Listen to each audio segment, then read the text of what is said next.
지금 이제 이번 선거에 전국 단위 선거에 가장 핫한 인물 중에 한 분입니다.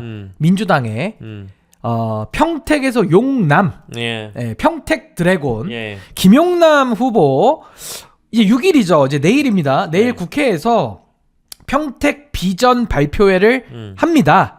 도시구조 전환에 방점을 두고 100만 평택 비전을 발표할 예정이라고 하는데요. 이거 앞으로 이제 그 본격적인 이제 선거전이 시작이 됐다고 봐야 돼요. 이제 여기서부터 시작이거든요.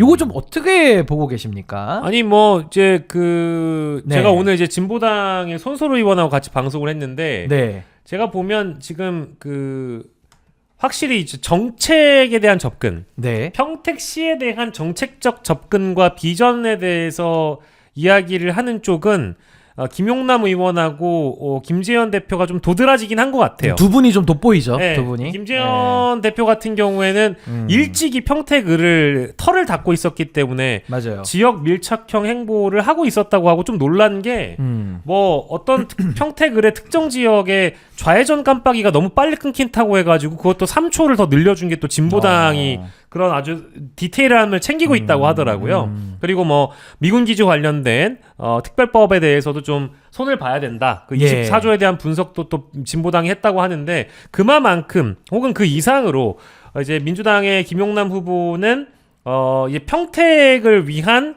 정책들 이제 하나씩 꺼내가고 있는 것 같아요. 최근에는 뭐 경찰서 늘려야 된다라는 부분까지도 언급을 하고 또 평택 시민들에 대한 안전에 대해서도 언급을 했는데 이건 좀 더 큰 로드맵이고 큰 정책 비전 발표회 같아요.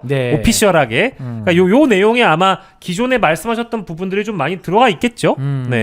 그래서 이제 중요한 건 뭐냐면 이제 내일 비전 발표회를 이제 김용남 후보가 이제 할 예정인데 김용남의 공약은 현실이 됩니다. 근데 김용남 후보를 제외한 다른 후보님들의 공약은 약속이죠. 이게 뭐 10년 뒤에 이루어질지 20년 뒤에 이루어질지는 모르겠어요. 저는 현금이에요. 현금이야. 이건 맞아. 걔들은 어음이야. 근데 어음도 부도날 수 있어요. 현금이야. 이준석이 같은 경우는 부도 어음 갖고 다니잖아. 우리 이재명 은행장이 있어요. 그래서 김용남의 공약은 현실이 되는데 이게 약간 그 벤자민 버튼 같은 건가? 네, 다른 후보의 공약은 약속이죠. 약속해줘. 약속.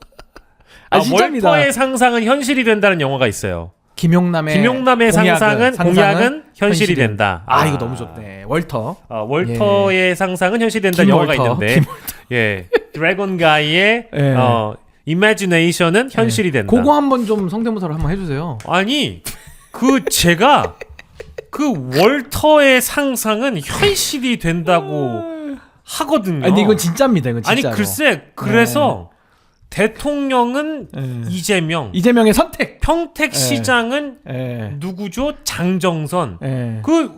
평택시 의원은 민주당 의원이 돼야 돼요. 그러면 현실이 됩니다. 원팀 되는 거지. 원팀 민주당. 이재명의 선택. 김용남이에요.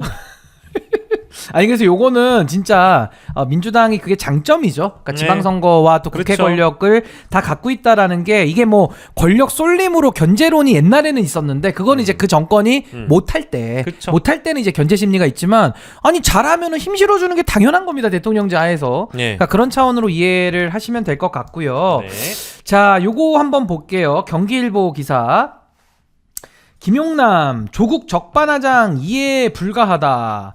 유이동 이제 국민의힘 후보죠. 진보 연대 가능성이 있다. 뭐 이런 이야기들을 지금 하는 것 같습니다. 근데 이거 단일화 부분은 좀 어떻게 하는지 좀 형님께서 여권이든 야권이든 한번 정리만 좀 단일화 부분만 좀 짧게 해주시죠. 일단 단일화는 저는 이루어질 가능성이 없다고 생각해요. 단일화 가능성 없습니까? 여든 야든 지금 단일화 가능성이 점점 더 시간적인 제약뿐만 아니라 뭔가 이 어떤 단일화 테이블 자체가 마련되기가 어려운 환경으로 나아가고 있어요. 아무래도 그 합당을 꺼내놨었어가지고 더 그럴 것 같아요. 그것도 그렇습니다만은 가장 가장 이제 우리가 처음으로 거론해야 될 거는 네. 조국혁신당 쪽에서 이제 끊임없이 검증이라는 이름으로 김용남 후보에 대한 어떤 공격을 하고 있다라는 게 결국에 이제 사람이 하는 일이라서 정치도 사람이 하는 거기 때문에 그렇죠. 단일화 모멘텀을 살려나가려면 서로 간의 연대를 위한 대화와 소통 뭐 이런 부분들이 좀 열려 있어야 되거든요. 네. 근데 김용남 후보도 사람인데 뭐 어떤 라디오 인터뷰에서는 정말 진절머리 난다라고 얘기를 하거나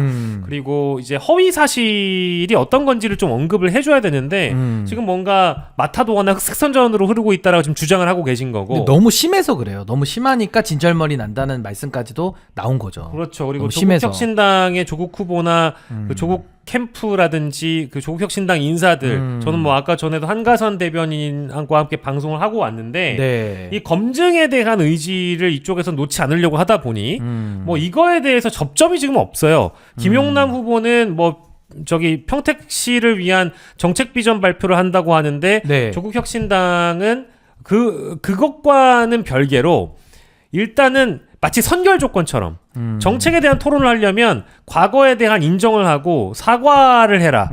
현실에 그 과거에 했던 발언에 대해서 인정하고 사과해라. 이게 이제 하나의 검증이라는 거거든요. 네. 근데 이거를 굳이 지금 앞서 나가고 있는 후보인 김용남 후보가 혁신당의 제안을 받을 이유도 없고 그렇죠. 사과할 게 없다라고 지금 나오고 있는 상황이기 때문에 화학적 연대는 결합은 어렵다. 다만 저는 오늘 손소로 의원이랑 얘기를 하면서 그 생각은 들었어요. 어떤 생각? 진보당은 지금 민주당 사무총장급의 네. 연대 테이블을 만들자고 이미 제안을 했는데 이 테이블 자체가 마련되지 않고 있다고 하더라고요. 네. 그러면 평택을 후보 간의 좁은 연대, 진보당 김재현 후보와 김용남 후보 간의 연대는 얼마든지 가능한 상황처럼 보이더라고요. 오히려 들리는 쪽은. 그래서 만약에 김용남 후보가 마음이 있으시다면 진보당의 김재현 후보와는 만나서 연대에 대한 논의는 할 수 있다. 네. 근데 조국혁신당이 그렇게 되면 아마 따로국밥이 될 수도 있겠죠. 고립이 될 수 있겠네요. 네, 그게 하나가 있고요. 두 번째는 보수 연대는 불가능할 것 같아요. 왜냐하면 이 황교안과 네. 유이동에 대한 유권자 단일화는 일단 어렵습니다. 매우 어려워요. 그 이질적이잖아요. 또 그 너무 유권자 이질적이죠. 그룹이. 오히려 한동훈 후보와 박민식 후보 간의 연대보다도 더 이질적이죠. 그러니까 이게 더 멀리 떨어져 있는 그룹이야. 이 그럼요. 부정선거 쪽이라. 예. 그리고 이제 황교안 후보는 승리하면 안 돼요. 왜냐면 부정선거잖아요. 그렇죠. 항상 패배를 해야지. 그렇죠. 예. 이기면 부정선거가 안 되잖아요. 그래서 거기는 단일화가 안 될 거고. 입금이 안 돼. 이기면. 다만 이럴 가능성은 있어요. 개혁신당에서 이 평택을에 후보를 낼지 말지 고민한다는 얘기가 여전히 들리거든요. 그래서 지금 이제 인물에 대한 이름도 지금 거론이 되고 있어요. 네. 제가 알기로는 이제 김성열 씨 같은 분이 나올 수도 있어요. 예. 지금 김성열 같은 경우에는 무혐의를 받고 나왔거든요. 그래서 지금 다시 이제 방송 시장에 복귀를 한 상황이에요. 예. 그래서 개혁신당 쪽에서는 김성열을 들이밀거나 김철근을 들이밀 가능성이 있다. 김철근 안 나간다. 그랬어요. 그래요? 그러면 유이동과 뭐 김성열, 유이동과 개혁신당 후보 간의 연대는 가능해 보여요. 예. 뭐 이제 그런 연대는 있는데 우리가 뭐 지지율이 워낙 낮아가지고 연대 해봐야 뭐 그냥 스포이드 물방울 하나일 정도라서 기존에 알고 있는 않죠. 연대는 어려울 것 같고 이제 플랜 B 네. 정도로는 진보나 보수 쪽에서 가능성이 엿보이긴 한다. 뭐 그 네. 정도라고 생각합니다. 그 정도로 정리하고 디지털 타임스 기사 하나만 더 보겠습니다. 평택을의 범여권 갈등이 최고조에 달하고 있다. 혁신당에서 지금 김용남 후보의 적격성을 맹공을 하고 있다라는 기사가 오늘 나왔는데 이게 어느 정도까지 지금 심각하게 조국혁신당에서 하고 있냐면 처음에는 그 사모펀드 관련해가지고 막 그 본인들 얘기를 쏟아내더니 네. 이제는 또 뭐 이태원 참사 관련돼가지고도 뭐 자꾸 이렇게 얘기들을 하고 있는데 예. 저는 어제 그 매불쇼에 조국 후보가 나왔어요. 예. 어제 나오셨는데 그 어제 이런 얘기를 하는데 제가 좀 들으면서 솔직히 좀 기가 차더라고요. 예. 어제 어떤 얘기를 하느냐. 예. 조국혁신당의 조국 후보가 당이 다릅니다. 예. 조국혁신당이에요. 조국 후보가 민주당원이면서 민주당에서 전략공천을 받은 김용남 후보에 대해서 뭐라고 하느냐. 예. 민주당스럽지 않다는 거예요. 외부인이. 타 정당의 후보가 실제 어제 그런 얘기를 했습니다. 그래서 조국이 보기에는 민주당원인 김용남이 민주당스럽지 않다라고 얘기를 하는데 예. 그럼 저는 거기서 드는 의문이 뭐냐. 아니 도대체 조국 후보는 그 민주당을 어떻게 인식하고 있지? 그럼 본인이 민주당스러움을 결정하는 결정권자인가? 아직도 이재명의 민주당이 아니라 문재인의 민주당으로 보고 있나? 그러니까 본인이 무슨 주인 노릇하듯이 민주당의 정체성은 이건데 여기에 김용남은 안 맞아라고 심판을 하고 있잖아요. 그래서 저는 조국이라는 사람의 머릿속에는 여전히 민주당은 문재인의 민주당이구나. 그러니까 김용남 후보에 대해서는 저 바깥으로 나가라는 식으로 안 맞는다는 식으로 얘기를 하더라고요. 두 번째, 뭐 그것도 어처구니가 없지만은 결국 그런 논리라면은 본인이 그냥 당 해산하고 민주당 입당하면 되는 거 아닙니까? 아니 자기가 민주당하고 맞다면서요. 그러면 당을 빨리 해산하고 막 지분 거래 이런 거 하지 말고 그냥 맨 땅에서 입당하면은 되지 않습니까? 소나무당처럼. 근데 그건 또 안 하거든요. 왜? 내가 대선 주자인데 내가 어떻게 내 발로 들어가? 나 꽃가마 태워줘야지. 나 도련님 정치해야지. 그러니까 이게 앞뒤가 다 안 맞잖아요. 그래서 저는 이번 선거가 더 분명해졌다. 이재명의 선택 김용남 민주당 후보입니다. 문재인의 선택 조국 혁신당. 이 싸움 아닌가. 민주당과 조국 혁신당의 다 경쟁이거든요. 그래서 저는 이재명의 선택과 문재인의 선택이 지금 어떻게 보면 김용남과 조국으로 어떻게 보면 상징되고 있다. 전 어제 조국 후보가 민주당 나와가지고 그런 소리를 하는데 아니 그런 말 할 자격이 없는 사람이 그런 말을 하니까 진짜 어처구니가 없을 뿐만 아니라 여전히 조국의 머릿속에는 민주당은 문재인의 민주당이구나 라는 생각이 저는 들더라고요. 아니 이재명 대통령께서 그것도 대선 기간 때 영입을 한 인사인데 김용남 후보님을 어떻게 민주당스럽지 않다라는 식으로 본인이 평가합니까? 자기가 주인입니까 민주당에? 그러니까 이분이 뭔가 진짜 정치에 좀 ABC를 전혀 모르는 거 아닌가. 누가 굉장히 희한했어요. 하지 않나요? 누가 적장자인가 뭐 이런 표현인가? 아니 근데 어제는 이제 본인을 적장자로 놓고 얘기를 하시던데 어제 이미 매불쇼에서 민주당스럽지가 않대요. 김용남 후보. 아니 근데... 당적이 민주당인데 무슨 소리야? 본인이 심판자인가 보죠, 조국 후보님. 아니 근데 이거는 사실 좀 황당하더라고. 좀 과도한 분석이신 것 같고. 글쎄 좀 이게 저는 계속 말씀드리는데 이런 캠페인이 먹히지 않을 거라고 미리 말씀드렸잖아요. 그러니까 이제 신장식 의원이나 정춘생 의원이 시작한 그게 이제 일종의 마중물이었던 거예요. 결국 이제 당 선대위와 당 대표 또 이제 평택을의 후보 그리고 이 핵심 관계자들까지도 다 이제 김용남 전 의원의 과거 발언들과 관련돼서는 파묘를 하고 그리고 실제 김용남 의원도 YTN 라디오 인터뷰였던가요? 거기서 민주진보 진영에 계시는 유권자분들에게 마음에 상처를 드렸다라고 하면은 죄송하다라고 사과할 의향도 있다라고 언급을 하면서도 사실은 공격이라고 하는 내용들이 자기가 받아들이기에는 이제 왜곡이다라고 지금 주장을 하고 있는 상황이거든요. 그렇죠. 근데 이게 이제 조직 전체가 이거에 지금 골몰하면서 사실은 아무리 그 평택이 교통과 관련된 공약도 있고 평택 시민들을 위한 어떤 메시지를 전한다고 하지만 언론은 다 김용남 후보에 대한 검증 내지는 네거티브 기사들로 가득해요. 그러면 결국 본인들의 이미지를 그렇게 굳혀가는 거거든요. 누군가는 평택의 미래를 얘기하고 그렇죠. 미래를 얘기하고 누군가는 후보의 과거를 얘기한다는 프레임이 생긴단 말이에요. 거의 뭐 스토킹 수준입니다. 과거를.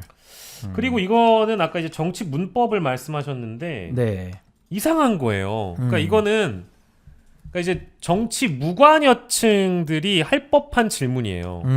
이제 매불쇼에 나온 내용을 실제 제 주변에 있는 친구가 물어봤어요. 뭐라고 물어보죠? 그러니까 이제 인식이라는 게 어차피 민주당 이중대라고 조국 혁신당을 인지하는 분들도 있지만 그래도 엄연히 다른 정당인데 대통령이 영입했고 정청래 대표가 공천을 준 김용남이 민주당스럽지 않다면 이 공천은 가짜 공천인 거냐? 그렇죠. 그런 셈이죠. 민주당 안 맞는 공천이죠. 민주당 당원들이 김용남을 뭐라고 하는 게 아니라 외부인이 김용남은 가짜다라고 지금 지적을 하고 있는 거잖아요. 그러니까 내가 민주당의 줄기다라고 생각하는 것 같아. 조국 후보가 내가 민주당의 중심이다. 아니 중심인 건 맞죠. 문재인 정권 때 중심이었죠.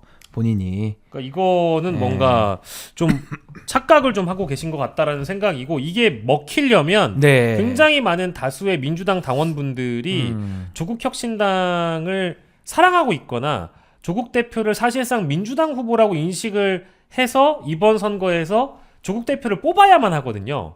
근데 그럴 가능성이 그렇게 높아 보이진 않아요. 근데 그것도 웃긴 게 민주당원들이 조국 후보를 사랑하잖아요. 그럼 그분들이 민주당원을 할 리가 없죠. 조국 혁신당에 갔겠죠. 근데 민주당원분들은 이재명 대통령 응원하고 사랑하고 지지하지 않나요? 그래, 지도자로서. 네. 네. 아니 그리고 뭐 정청래 대표에 대해서도 민주당원들이 뽑은 거니까 뭐 거기에 대해서는 애착이 있을 수 있다고 저는 생각해요. 그리고 그 지도부에서 전략공천을 한 김용남 후보에 대해서 아니 조국이라는 정치인이 도대체 뭐길래 그게 민주당스럽다 안스럽다를 왜 외부인이 결정을 해요? 아니 제가 외부인 아닙니까? 제가 민주당의 어떤 한 인사를 지목해가지고 내가 볼 때는 민주당스럽지 않단 말이야 이렇게 얘기할 수 있냐 이거예요. 제가 뭐라고 아니 그럴 거면 제가 민주당 들어가서 얘기를 해야죠. 우리 민주당은 이런 쪽으로 가야 돼. 이런 노선 경쟁을 하는 게 자연스럽지. 아니 본인은 바깥에서 자기 이름 따가지고 뭐 나르시시즘인지 뭔지는 모르겠지만 조국 혁신당 하고 있지 않습니까? 근데 민주당에 대해서 주인 행세를 하겠다는 것은 제가 아무리 머리를 굴려봐도 야 이거는 문재인의 선택 조국과 이재명의 선택 김용남의 어떻게 보면 이거는 지금 하나의 어떤 상징 대결 아니냐. 아니, 그런 생각이 들더라니까요. 이렇게 비유하기가 참 좀 뭐 이제 들으시는 분에 따라서는 불경스러울 수 있는데 네. 갑자기 한동훈 전 대표가 박민식 후보는 저건 보수가 아닙니다. 저건 국민의힘스럽지 않습니다. 저건 국민의힘이 아닙니다. 제가 생각하기엔 저는요 이 부산 북갑에서 유일한 국민의힘 주자입니다. 아니 근데 형님 요거는 비유가 좀 안 맞아. 그래요? 난 그래도 한동훈은 이해가 돼. 그래요? 왜냐면 한동훈은 자기 발로 나가서 당 만든 게 아니라 동훈 혁신당 만든 게 아니라 쫓겨났잖아. 아니 쫓겨났으니까 뭐 나름대로 밖에 나가가지고 뭐 본인의 공간 만들려고 하는 게 진짜 요만큼 좁쌀만큼 이해는 되거든요. 아니면 그건가? 국민의힘 대표 출신이잖아 또 형님. 그 다르잖아. 자유와 혁신 황교안입니다. 유이동은 가짜입니다. 이거 그거지. 그거는 정확합니다. 한동훈은 쫓겨난 사람이고 복귀하고 싶어하는 사람이고 제가 진짜입니다. 그렇죠. 유이동은 가짜입니다. 황교안으로 하니까 딱 맞아 떨어지네. 그런가? 조국은 황교안이야. 내가 볼 때는 똑같네. 한동훈은 네. 왜냐면 지금 국민의힘에 너무 가고 싶어하기 때문에 그게 조금 안 맞지만 아니 근데 황교안이죠 지금 조국. 아니 근데 이거는 조국 황교안. 그냥 정치 문법상 네. 그냥 정치 그냥 기존 정치 문법상 뭐랄까 안 맞아 이거는. 좀 안 맞잖아요. 많이 안 맞죠. 네. 많이 안 맞습니다. 네, 민주당스럽지 않다.